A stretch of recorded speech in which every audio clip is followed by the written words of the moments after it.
and participate as a member for Meru County. It is, that matter is ruled now. We go to the next one. And if it is on a different matter, Senator Chalge, let us get to that matter then, as we move on. Next order.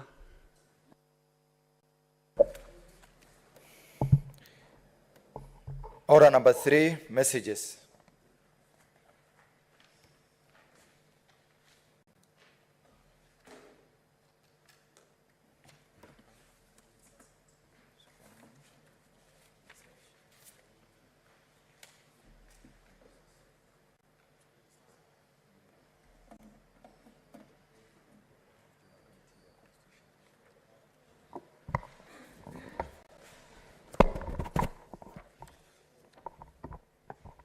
Honorable Senators, I have a message from the National Assembly, which is the establishment of another committee on a legislative proposal to amend the Constitution to entrench certain specialized funds.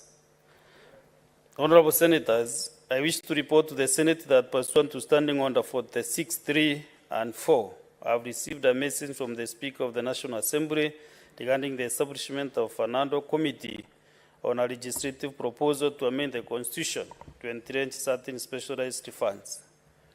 Pursuant to the Standing Order 1, pursuant to the same Standing Order, I now report the message. Pursuant to the provisions of Standing Order 41 of the National Assembly Standing Orders, I hereby convey a message from the National Assembly on its passage of the following resolution during its sitting of Thursday, November 24, 2022. That acknowledging that Article 256 of the Constitution provides for the process of amending the Constitution by parliamentary initiative. Further acknowledging that Standing Order 114.7a of the National Assembly Standing Orders provides for the process of introducing legislative proposals in respect of propositions amending the Constitution. Noting the general debate in the House on the legislative proposal to amend the Constitution to entrench the National Government Constituencies Development Fund, the National Government Affirmative Action Fund, the Senate Oversight Fund, and the Economic Stimulus and Empowerment Fund in the Constitution. Cognizant of the comments and views of honorable members during the general debate on the legislative proposal, recognizing the need for a bicameral approach on the proposal prior to publication of the relevant bill, acknowledging that the subject matter of the legislative proposal cuts across the mandate of more than one committee of the House. Now, therefore, in furtherance of the provisions of Article 256 of the Constitution, amendment by parliamentary initiative, and recognizing the need for a bicameral approach on the proposal prior to publication of the relevant bill, the National Assembly Bill on Thursday, 24th November 2022 resolved. I will allow Senator Nduro to have a seat. This is a long statement.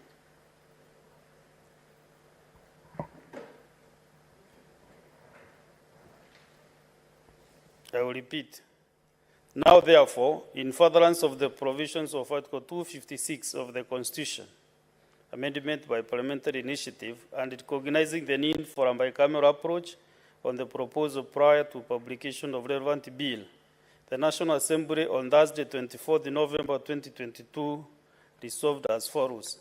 Number 1, to establish a joint parliamentary ad hoc committee on a proposal to amend the Constitution to entrench certain specialized funds comprising 11 members from each of the House of Parliament, to A, facilitate collation of the views from the comments by members of Parliament during the general debate on the proposal, and invite members with similar or related proposals to make submissions before the committee.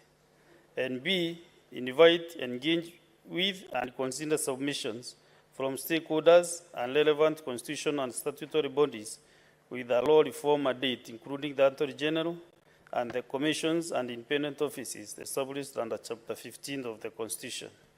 C, in consultation with the sponsors, attempt to develop and recommend a harmonized version of the proposal arising from the submissions received, and D, report to the Houses of Parliament within 90 days to enable the speakers to make a decision and give direction on whether or not the legislative proposal is to be published into a bill or not to be proceeded with. And resolution number 2 is that the offices of the clerks of the Houses of Parliament provide secretariat services to the Joint Parliamentary Ad Hoc Committee in accordance with the standing orders. And resolution number 3, that the following 11 members to represent the National Assembly in the Joint Committee. Number 1, the Honorable Samuel Kiprono Chepkonga, MP, who is the co-chairperson. Number 2, the Honorable Rebecca Tonkei, MP. 3, the Honorable Ekikomas Mwengi Mutusa, MP. Number 4, the Honorable Akiri Endo and Mureu, MP. 5, the Honorable Catherine Nanjara Wambirianga, MP. 6, the Honorable Timothy Kipchumba Troitich, MP. 7, the Honorable John Bandi, EGH, MP. 8, the Honorable Dr. Otiende Amoro, MP. 9, the Honorable Yusuf Hassan, MP. 10, the Honorable Zamza Mohamed, MP. 11, the Honorable Beatrice Arachi, MP. 12, the Honorable Gishimu Githinji, MP, who has been co-opted, and the Honorable Stephen Mure, MP, who is also co-opted. To request the Senate to appoint, and resolution number 4 is to request the Senate to appoint a similar number of members to represent the Senate in the Ad Hoc Committee. Now, therefore, in accordance with the same provisions of the standing orders, I hereby convey the aforementioned resolution of the National Assembly to give the legislative proposal. Honorable Senators, I therefore direct that the Senate Majority Leader and the Senate Minority Leader nominate senators to serve in the Ad Hoc Committee by close of business today. I further direct that once the names of the nominees are received, that the clerk reads the motion for approval in the order paper before the Senate adjourns for the recess. I thank you. Next order.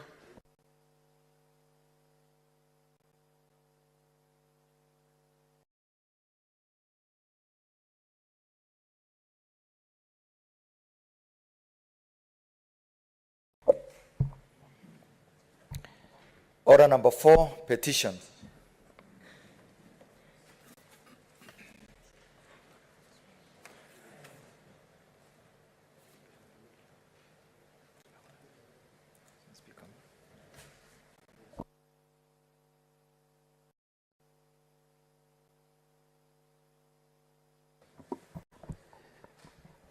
Honorable Senators, I've received a petition to the Senate concerning EACC graft investigation of West Kano irrigation scheme. Honorable Senators, I hereby report to the Senate that the petition has been submitted through the clerk by Patrick Ochieng Ondindo and to the residents of Kawino, North location in Kisumu County, concerning the Ethics and Anti-Corruption Commission graft investigation of West Kano irrigation scheme. As you are aware, under Article 119(1) of the Constitution, and I quote, every person has a right to petition Parliament to consider any matter within its authority, including enacting, amending, or repealing any legislation. Honorable Senators, the salient issues listed in the same petition are as follows. 1, that the West Kano irrigation scheme revolving fund dates from 2009 to 2015, and that in August 2015, a report was made to the Ethics and Anti-Corruption Commission, EACC, on the West Kano irrigation scheme revolving fund graft involving the government rehabilitation funds, economic stimulus program funds, and the farmers' own saving funds encompassing irrigation, farm machineries, accessories, and West Kano irrigation rice sales. And number 2, that the graft involves misappropriation of 13 tractors and accessories granted by the government of Kenya in conjunction with the government of Japan. And 3, that upon receipt of the report, an investigation was launched by the EACC Western Region Office in Kisumu. And 4, that there is a delay in the investigation of misappropriation of funds by the Ethics and Anti-Corruption Commission Region Office, which resulted in the culprits going scot-free, and it remains an injustice to the local residents. And 5, that the petitioners have made no efforts to have this matter investigated and resolved, including reporting it to the Commission on Administrative Justice, whose response has not been satisfactory. The petitioners therefore pray that the Senate investigates these issues, among others, instituting a forensic audit of the scheme to ensure that justice is served and culprits are held liable. Honorable Senators, pursuant to Standing Order 237, I shall now allow comments, observations, or clarifications in relation to the petition for not more than, I will not specify the time. I will allow few comments, observations, or clarifications.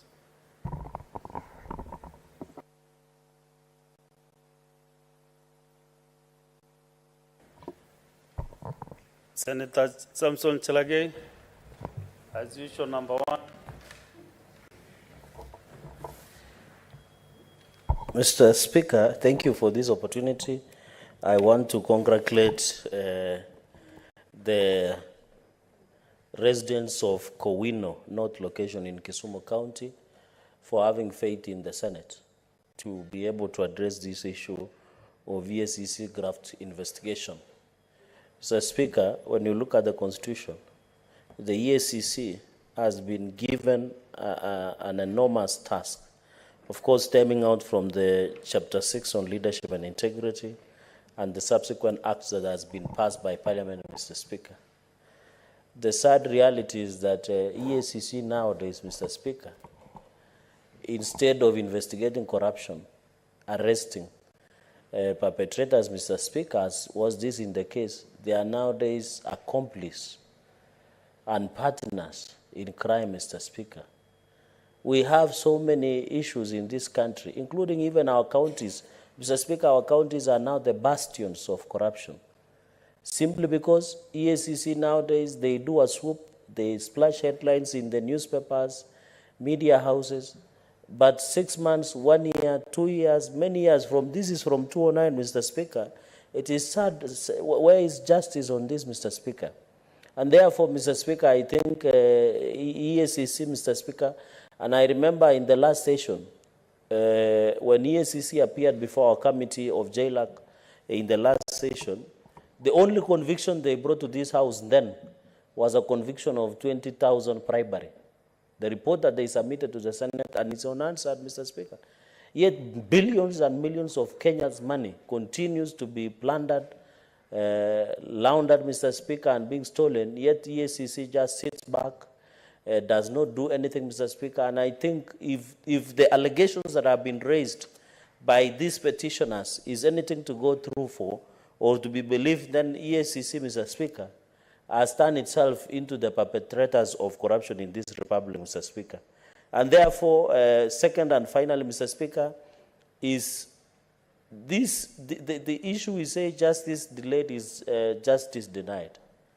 If these investigations was done in time, and you know, Mr. Speaker, sometimes you see a swoop in some of the agencies, be it county governments. It looks like there are some officers within EACC, allegedly, Mr. Speaker, who collude with some of these senior county officials, Mr. Speaker, where they do a fake raid, they inform the governor, you are told the investigations, and then that thing just disappears. You never see in courts of law, Mr. Speaker, you never, any matter is appeared, Mr. Speaker. So EACC must up its game. They have failed this nation. We have given them enough resources, but they cannot even convict a chicken thief, Mr. Speaker, in this country because of course of the obvious reasons. So EACC should stop going and eating with the thieves. That's what is happening in this country. Mr. Speaker, and therefore, They must be called to order. They must investigate. The other day, Mr. Speaker, you had the CEO. He called media and said, Mr. Speaker, we are going to arrest 5 governors who have been accused with corruption. Up to now, nothing, Mr. Speaker. So I think, I hope the committee will handle this matter expeditiously. These residents of Kowino North location, Kisumu County, have really waited for their justice, Mr. Speaker, and of course, when resolutions come back to the House, we expect the committee to give us weighty and proper resolutions, Mr. Speaker. I thank you.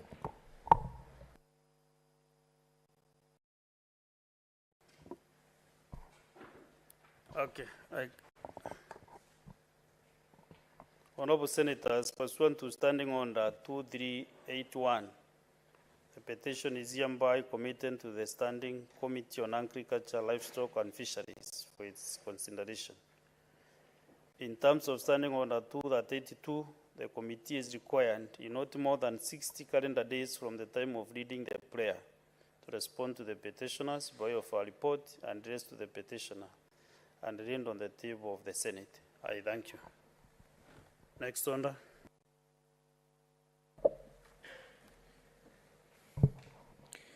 Order number 5, papers. Majority Leader.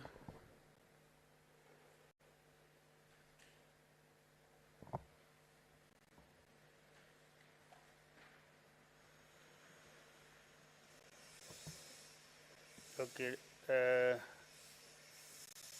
Deputy Majority, we proceed.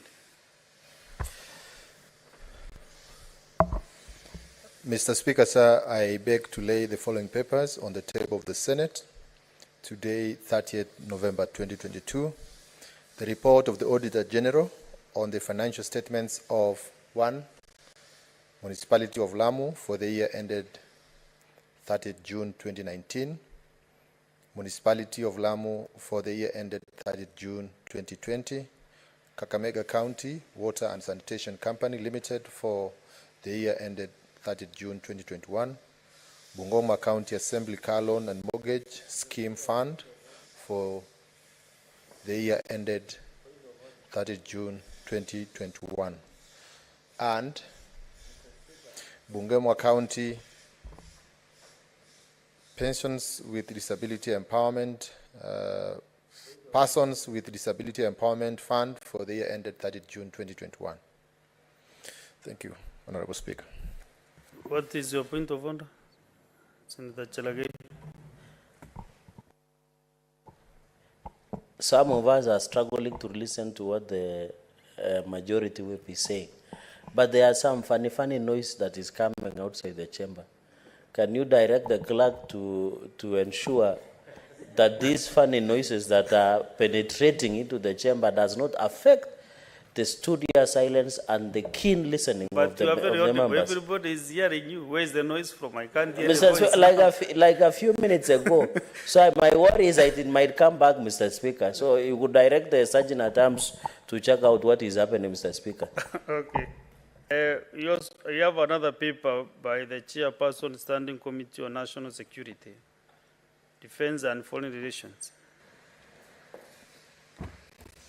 Thank you, Mr. Speaker. Mr. Speaker, I beg to lay the following paper on the table of the Senate today, 30th of November 2022.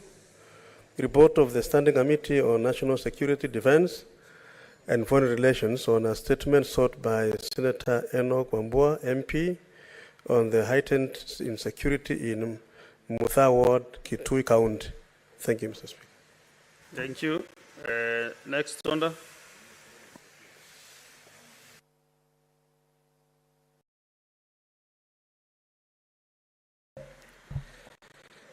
Order number 6, notices of motion. Senator Mohamed Chute.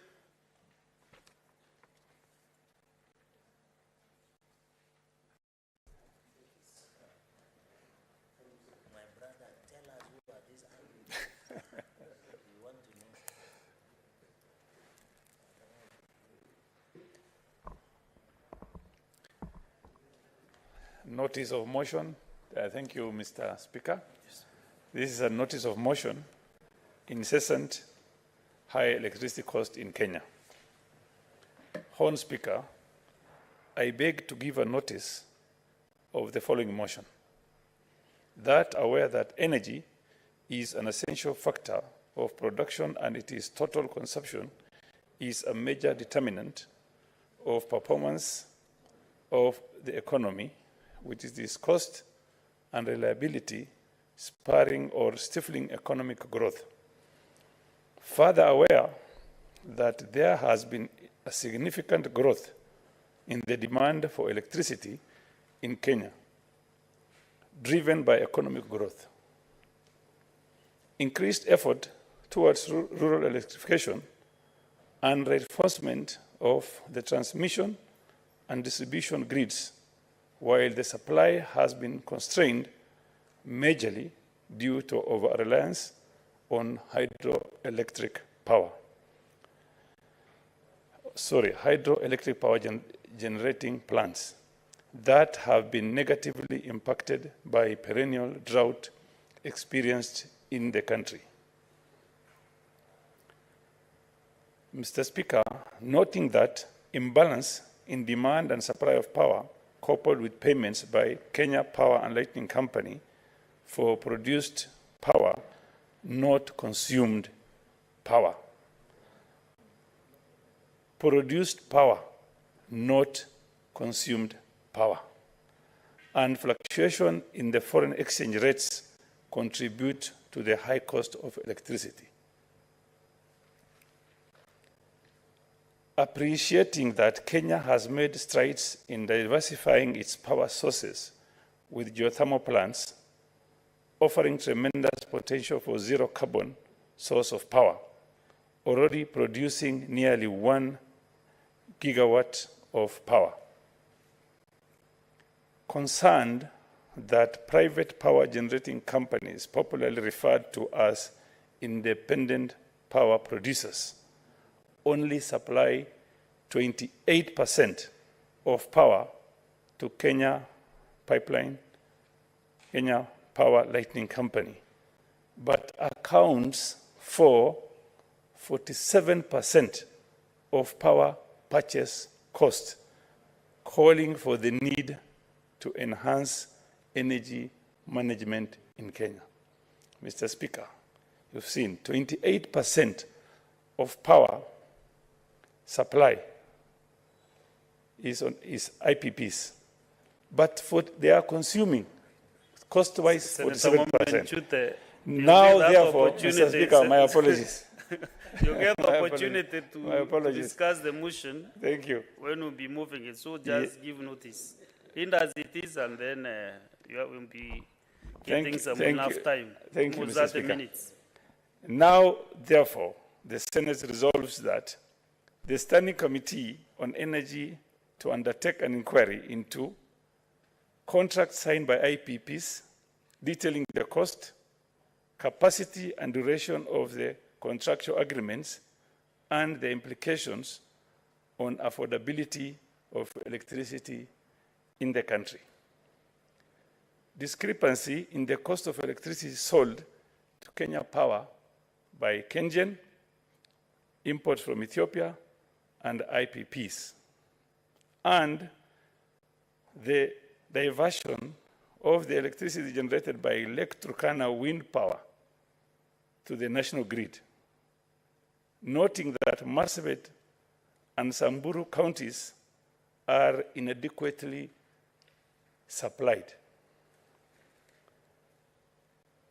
The Ministry of Energy to come up with a policy framework aimed at lowering the cost of electricity as a way of addressing the high cost of living and enhancing clean energy by switching to renewable sources of energy such as geothermal, wind energy, among others, as a way of reducing the carbon footprints.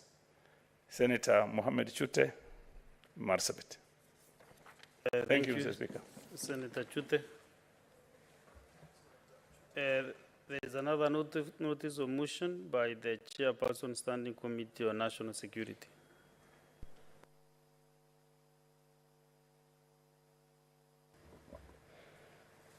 Thank you, Mr. Speaker. Honorable Speaker, I beg to give notice of the following motion. That the Senate adopts the report of the Standing Committee on National Security, Defense and Foreign Relations on a statement sought by Senator Enoch Wambua, MP, on the heightened insecurity in Mutha Ward, Kitui County, laid on the table of the Senate today, Wednesday, 30th of November, 2022. Thank you, Mr. Speaker. Thank you. Next order.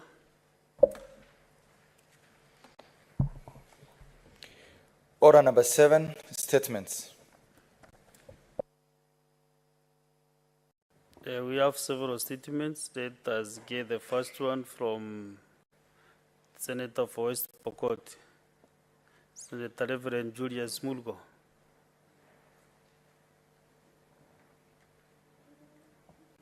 You want a statement, Senator Mulgo?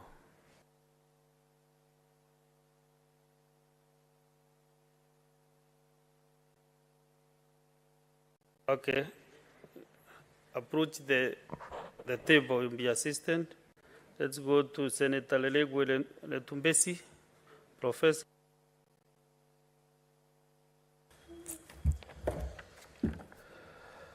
Thank you, Honorable Speaker. Mr. Speaker, I rise pursuant to Standing Order 52-1 to make a statement on a matter of county-wide concern on the status of the implementation of the Lamu Port South Sudan Ethiopia Transport Corridor LAPSET project in Samburu County. Mr. Speaker, sir, the LAPSET project was launched in 2012 by the late President Mwai Kibaki. It is one of the projects under the Presidential Infrastructure Championship Initiatives, PICI, in the African Union. It's also a program for the infrastructure development in Africa, PIDA, a strategic continental initiative which has the support of the African countries for mobilizing resources to transform Africa through modern infrastructure. Consequently, it's championed by the respective African heads of state and